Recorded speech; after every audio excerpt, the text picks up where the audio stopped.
even from, no, at least 5 of those na na-re-elect have the mandate and command by the people to exonerate Duterte, no questions asked. Ayan yung in-endorse ni VP Sara Duterte, ni Rodrigo Duterte, at ng PDP Laban. You know, let the people decide. Pero that doesn't mean na porque na-acquit si Duterte sa bagong Senado for this impeachment trial, mawawala na yung cloud of controversy sa kanyang mga alleged na inilustay.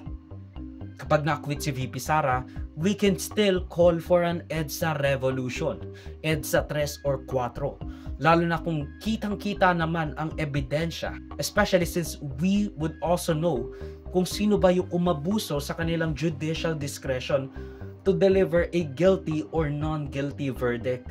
Kumbaga, kung alam na natin kung ano yung mga ebidensya and what the common sense verdict would be, at hindi yun ang kanilang i-deliver, we can use that against them the next time or even the time na ihain nila yung verdict na yon. We can call for EDSA 3 or EDSA 4 laban sa mga senador. Pero kapag na-convict, somehow, it will be a huge triumph for us all. And again, katulad ng sinabi ko nung una, yung mga DDS, either ma-convict or ma-acquit, most of the time, they will support the Dutertes no matter what. In all of those realities, yung mga nagpupush for the impeachment at non-DDS will come out on top because we already know what we'll say depending on what the final verdict may be.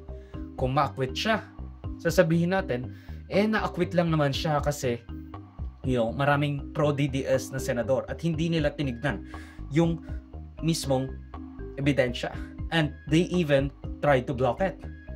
Tapos kapag na-acquit, ang sasabihin natin, tignan mo, sa sobrang lakas ng case laban kay Duterte, kahit yung mga pro-DDS senators, walang laban sa mga ebidensya at will of the people.